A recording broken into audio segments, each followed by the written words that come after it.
our distinguished speaker and guest of honor, Mr. Heng Swee Keat, Minister for Finance, and Mrs. Heng, Your Excellencies, distinguished guests, ladies and gentlemen, welcome to the Economic Society of Singapore 2017 Annual Dinner.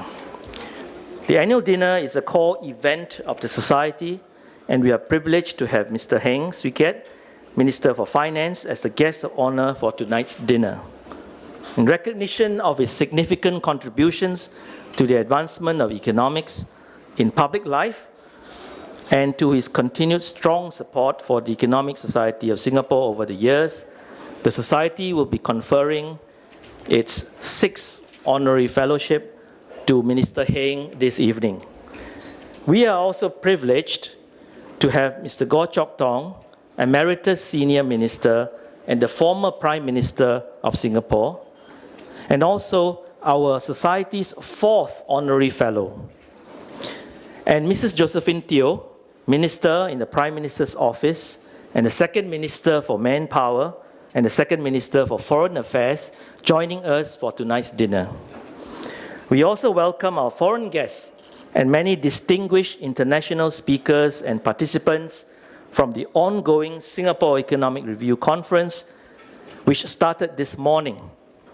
Together with industry captains, policy makers, academicians, and young career professionals present, this dinner provides an excellent opportunity for attendees to engage and to interact with each other. Established in 1956, the Economic Society of Singapore is a non-profit organization of economists, professionals, academicians, and policymakers interested in economics. The primary objective of the Society is to raise public awareness and stimulate public interest and debate in economic issues and challenges that are relevant to Singapore and the region. To achieve this goal, the Society publishes the academic journal, the Singapore Economic Review, which started out as the Malayan Economic Review in 1956. It is one of the oldest, I think the second oldest actually, economics journals in Asia. The Singapore Economic Review is currently indexed in all the major economic journals indices, and is one of the few journals based in Asia to be indexed in the Social Sciences Citation Index. It is published 4 times a year by World Scientific Publishing. It is presently a leading journal in the Asia-Pacific region. The academic journal is culminated with the biannual Singapore Economic Review Conference. While the Singapore Economic Review targets the academic audience, we also launched our Economics and Society Bulletin, which caters to professionals, schools, and the general public. The first 2 issues were on man and development and man and the environment, respectively. This year's issue, which you have on your seat, is on man and technology and is made available to everyone attending the dinner tonight. Next year's 2018 issue of the Economics and Society Bulletin will be on man and his neighbor. In this coming issue, topics on inequality and inclusive growth, externalities or neighborhood effects, employer-employee relationship in the labor market, and last but not least, challenges and issues on governance. That is the relationship between people and the government, including social security and public policies as it relates to governance issues, will be discussed in next year's issue. Now, the Society also holds regularly seminars, workshops, career talks, networking sessions, public lectures, and essay competitions. Some of our major events include the Singapore Economic Policy Forum, the Post-Budget Forum, the A-Level Student Seminar Series, as well as the Outstanding Economics Teachers Awards, amongst many activities. I would like to highlight the success of the new ESS 120 series that was launched last year. The purpose of these 120 minutes long dialogue sessions are to create conversations and engender greater understanding of the complexity of policy issues with an economic slant. The inaugural session was on transport issues, and it featured Mr. Pang Kin Kiong, Permanent Secretary, Ministry of Transport, as the guest speaker. This year, we had a session on healthcare issues with Professor Tan Se Kiat, President of the Singapore Medical Council. The upcoming third session later this year, will be on manpower issues with Mr. Albert Kam, Permanent Secretary, Ministry of Manpower. Through a range of such economics activities over the years, the Society had participated in providing important inputs for various government initiatives, including the White Paper on Population, the Economic Strategies Committee, the CPF Policy Changes Study, Policy Options for the Singapore Economy, as well as Committee on the Future Economy, co-chaired by Minister Heng Swee Keat and Minister Iswaran. The Committee on Future Economy is one of Singapore's government's main initiatives to strategize and position Singapore for the uncertain future, such that the economy can remain competitive and relevant in the global arena. In fact, the global economic outlook has brightened since last year, and Singapore has experienced an uptick in export for the first half of the year. Nevertheless, there are still mixed sentiments about the second half of the year. In the longer run, economies are even more uncertain about their expectations and predictions. Challenges and opportunities are abound. For example, disruptive innovations could potentially displace a large portion of the workforce and result in the economic slowdown. Yet, artificial intelligence also has the potential to raise the limits to economic growth. Automation could drive productivity up, and innovations and technological advancements could yield a significant uplift to the standard of living in Singapore and the world. Besides technology or economic growth, another aspect directly affects the standard of living is the natural environment. In fact, unabated climate change can undo the economic advancements we have worked for. In this regard, Minister Heng had announced earlier this year on Singapore's plan to introduce a carbon tax. This is an applaudable step towards better green growth. But besides Singapore's existing initiatives to combat climate change, it is my view that we crucially adopt more cost-benefit analysis to systematically rationalize the choices that we make, comparing costs and benefits of economic activities in social welfare terms, taking into consideration and not neglecting the monetary values of environmental gains and losses. Now, at this point in time, I have done a cost-benefit analysis and concluded that the cost of speaking for another minute outweighs the benefits. Therefore, I close my welcome by thanking the Society's members and sponsors, especially our platinum sponsor for this year's evening, Capgemini, and everyone present for your generous support.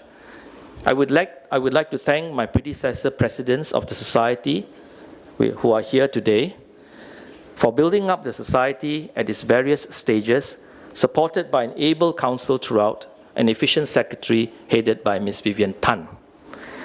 On behalf of my fellow council members and the Society, I thank our annual dinner guest of honor and distinguished speaker, Minister Heng Swee Keat, for his honored presence, and we look forward to hearing from him later.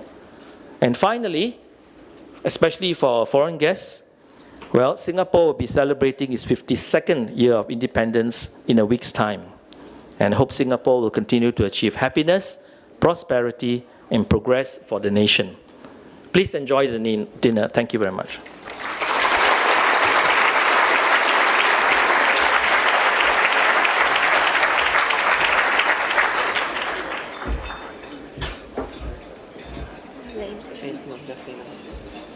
Thank you, Professor Kwa. Dinner will now be served.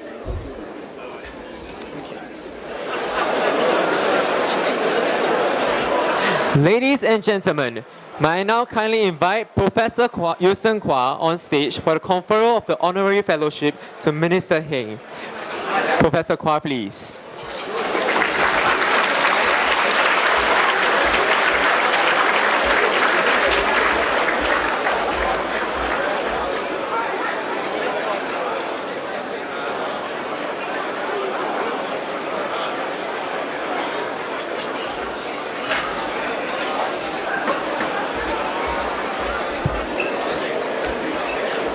Distinguished guests, ladies and gentlemen.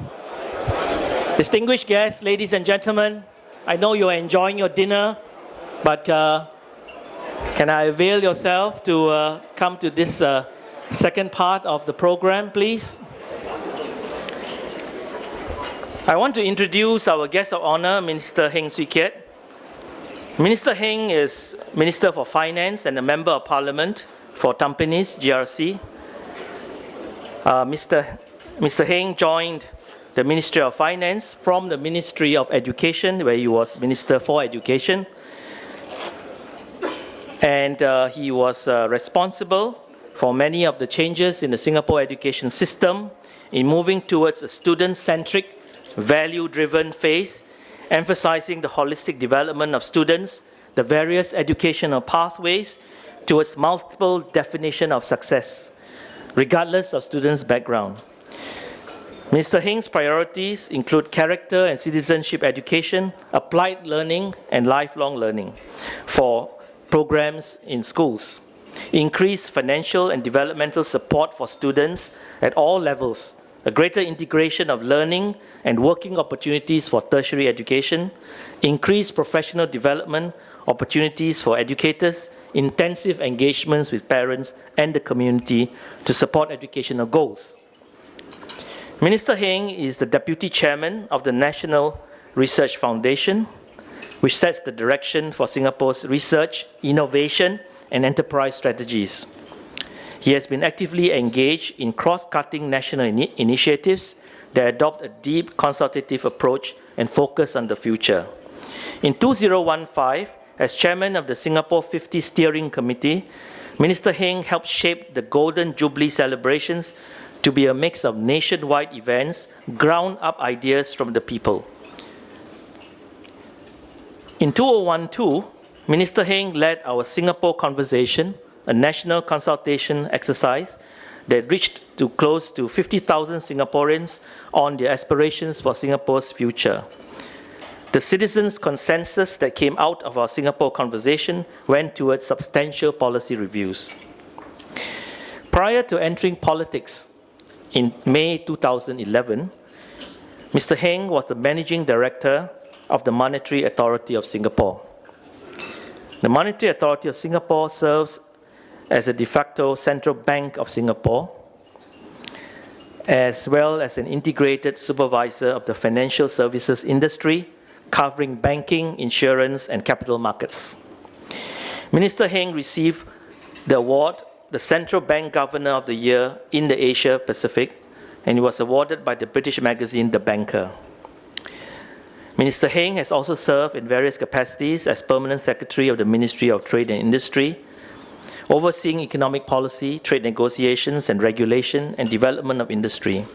And before assuming this appointment, Minister Heng was the Chief Executive Officer of the Trade Development Board.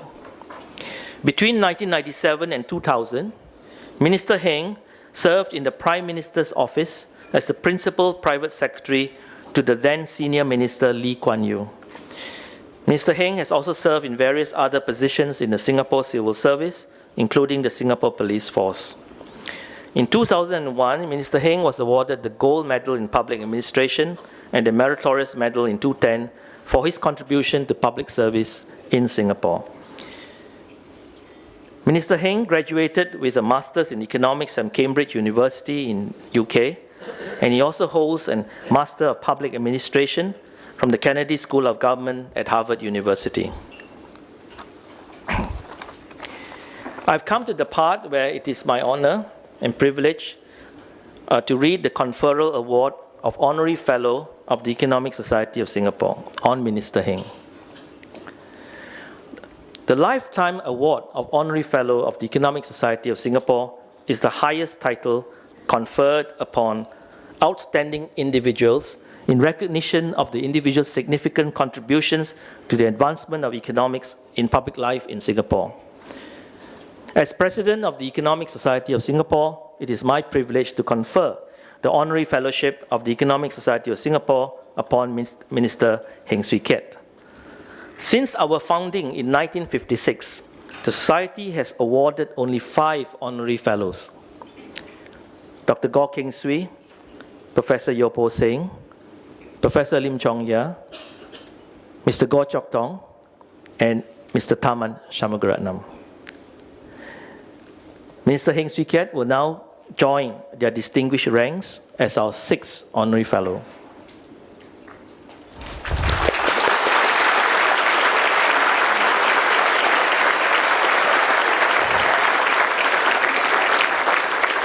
I will now read the citation for Mr. Heng. For his contributions to the use of economics in policy during his distinguished career in public service at the Ministry of Trade and Industry, the Trade Development Board, the Monetary Authority of Singapore, and his tenure as Minister for Education and now Minister for Finance. For his leadership to help secure our social and economic future as a nation, as chairman of our Singapore Conversation, which forged consensus on our shared aspirations as Singaporeans, and as chairman of the Committee on the Future Economy, which will transform Singapore's economy for the next phase of growth.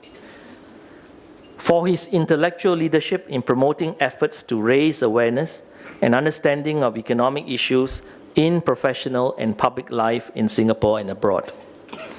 And with our deepest appreciation and gratitude for his generous and unceasing support for the activities of the Economic Society of Singapore.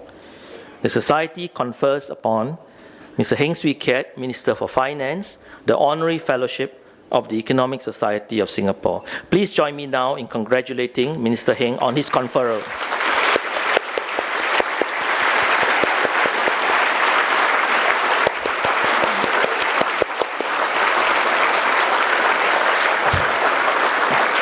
We will now present Minister Heng with the token symbolizing the Honorary Fellowship. I would now like to invite Mr. Heng for this purpose.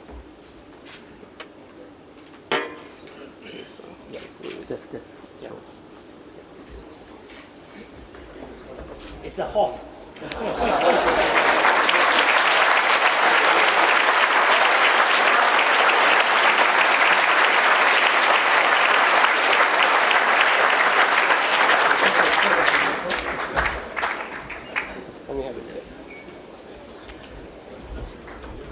So this is a galloping horse. So now I call upon and invite Mr. Heng to make his speech. Minister, please.